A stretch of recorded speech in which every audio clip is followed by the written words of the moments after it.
आज अपने पास quadratic equation पढ़ रहे हैं। सबसे पहले तो आपको पता होना चाहिए कि क्वाड्रेटिक इक्वेशन होती क्या है।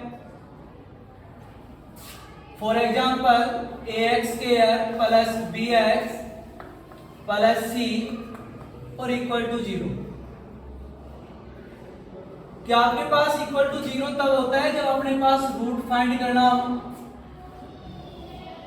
अगर डिग्री हाईएस्ट डिग्री 1 हो तो लीनियर इक्वेशन होती है, हाईएस्ट डिग्री 2 हो तो आपके पास क्वाड्रेटिक इक्वेशन, हाईएस्ट डिग्री 3 हो तो आपके पास क्या बनता है वो क्यूबिक इक्वेशन। अगर हाईएस्ट डिग्री आपके पास 4 होती है तो उसको बोलते हैं बाई क्वाड्रेटिक। तो जितनी हाईएस्ट डिग्री उतने ही आपके पास से रूट मिलेंगे, सेम टू सेम। अगर हाईएस्ट डिग्री अगर 1 है तब आपके पास एक रूट मिलेगा, अगर हाईएस्ट डिग्री 2 है तो 2 रूट मिलेंगे। फॉर एग्जांपल बेटा जी क्वाड्रेटिक इक्वेशन को सोल्व करने के वो आपके पास जनरली कहेगा, सीबीएसई और पीयू के हिसाब से आपके पास क्वेश्चन एक सिंगल क्वेश्चन पूछ सकता है, अभी 2 क्वेश्चन पूछ सकता है। क्या आपके पास में रूट कौन कौन से आएंगे, ठीक है। या फिर आपके पास आगे बढ़ेंगे, सोल्व करने का मेथड है, पहला मेथड है फैक्टराइजिंग मेथड।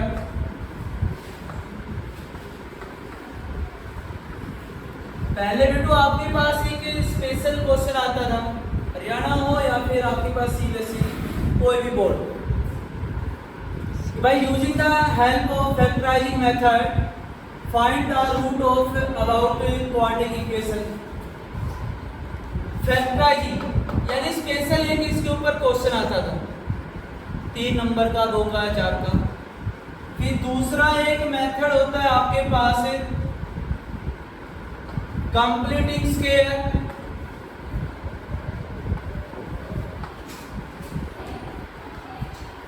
ट्वेल्थ क्लास में इसका बहुत यूज होता है इंटीग्रेशन में, completing square, completing square, completing square. फिर एक थर्ड मेथड आता है डिस्क्रिमिनेंट मेथड।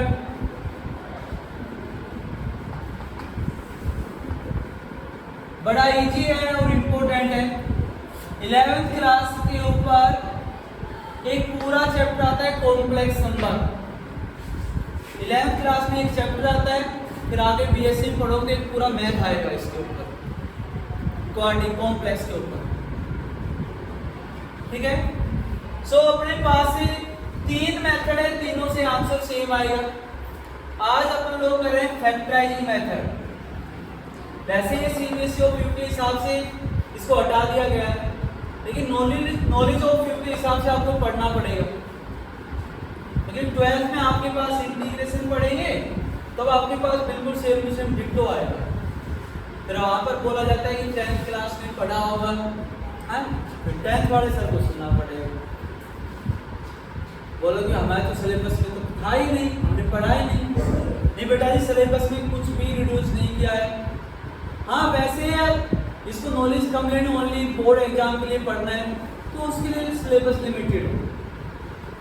अदरवाइज आपने भाई आगे कंपटीशन फाइट करना है, कोई भी कंपटीशन फाइट करना है, तब आपके पास ऐसा मैथ में कुछ भी नहीं छोड़ना जो आपके पास सिलेबस में नहीं है, ठीक है। इस टाइप का कोई एक्सक्यूज नहीं देना।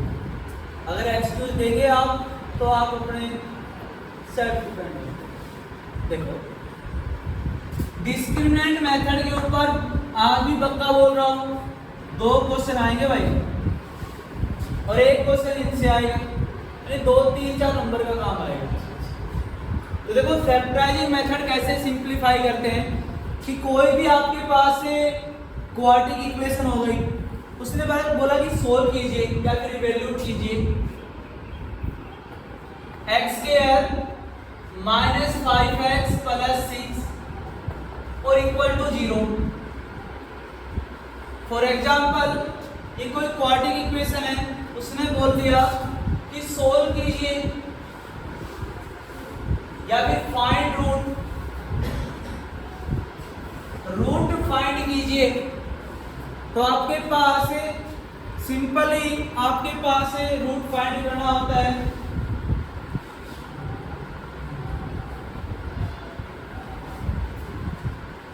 कि आपके पास रूट फाइंड करना है with the help of factorising method. ध्यान से सुनना कि बेटा जी फैक्टराइजिंग मेथड की हेल्प से कैसे करते हैं। देखो वहां पर कुछ भी लिखा हुआ नहीं मिलेगा आपकी बात कि भाई फैक्टराइजिंग से कर रहे हैं, कंप्लीटिंग से कर रहे हैं, फिर डिस्क्रिमिनेंट मेथड से कर रहे हैं, कुछ भी नहीं मिलेगा। बट आपके पास सिंपली आपको नॉलेज ऑफ व्यू के हिसाब से पता होना चाहिए कि भाई फैक्टराइजिंग ये होता है। फॉर एग्जांपल बेटा जी क्वाड्रेटिक इक्वेशन कंपेयर करेंगे आप ax square plus bx plus c equal to 0।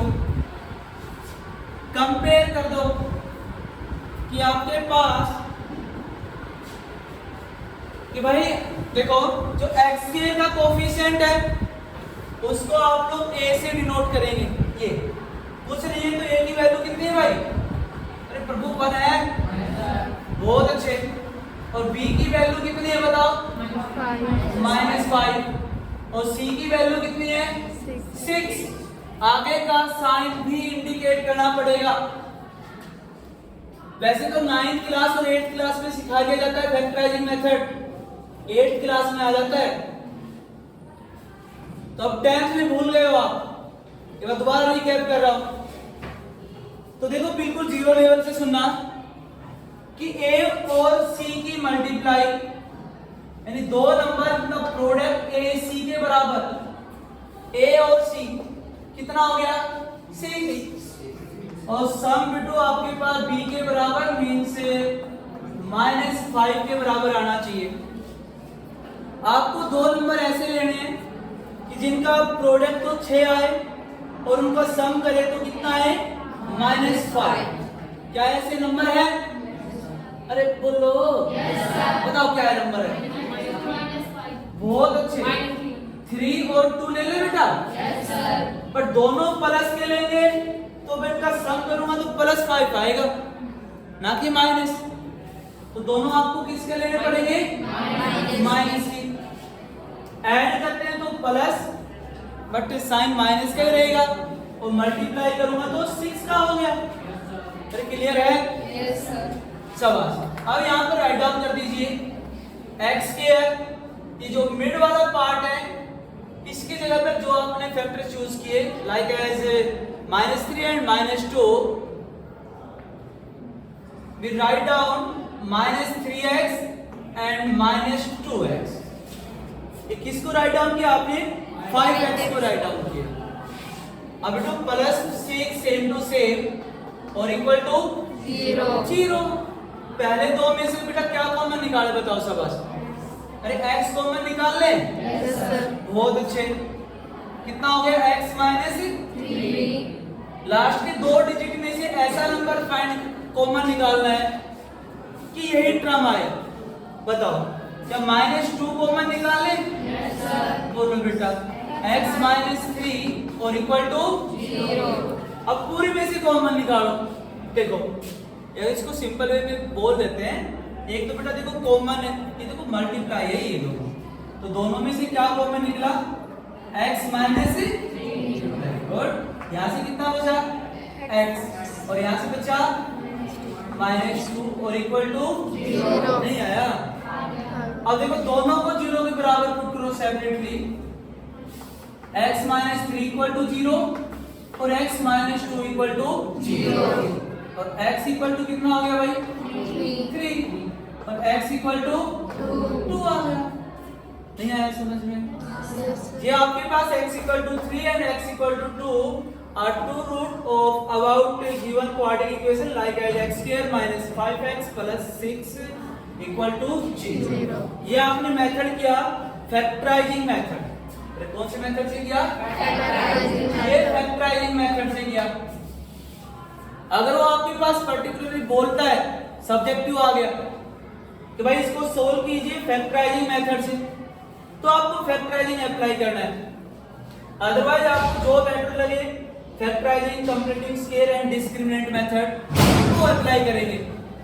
सो आज प्रेजेंट लेवल में only on factorising he solve करेंगे। ठीक है? सो प्लीज ध्यान से देखना।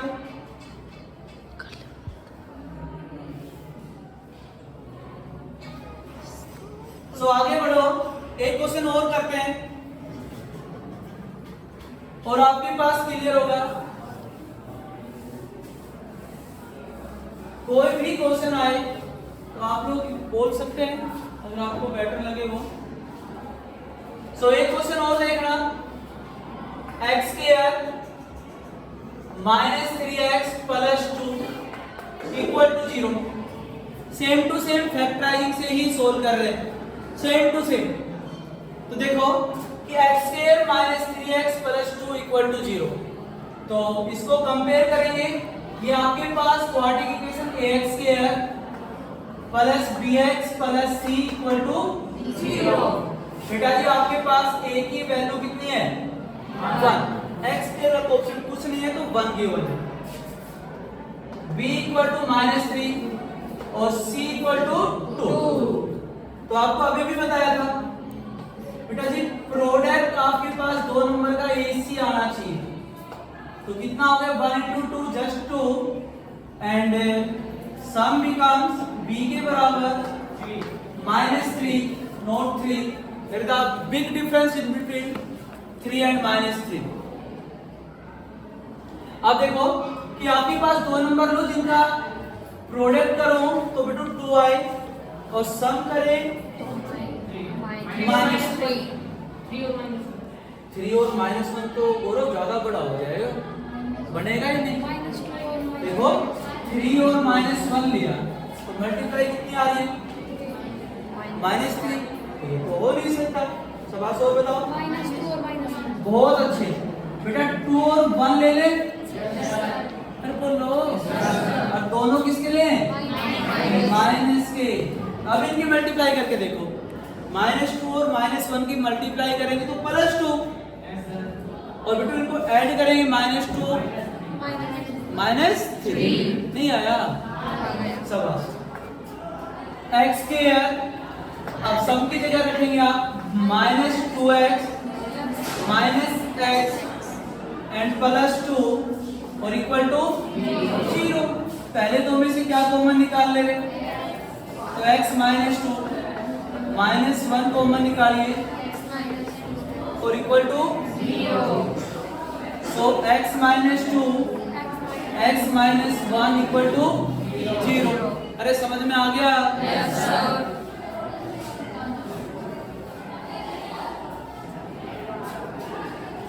अब आगे मूव करो कि x -2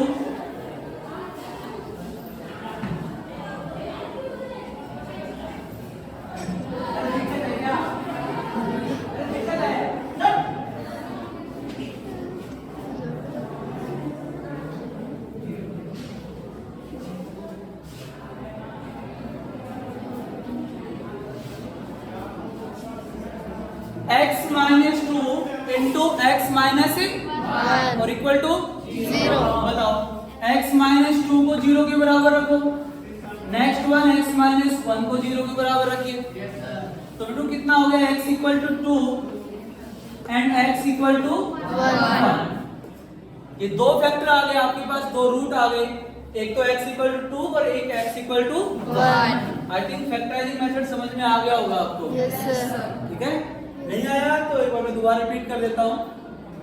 तो क्वाड्रेटिक इक्वेशन को आपको कंपेयर करना है कि आपके पास ax square plus bx plus c, तो मल्टीप्लाई दो नंबर की a और c के बराबर आनी चाहिए और उनका सम करें तो किसके बराबर b के बराबर।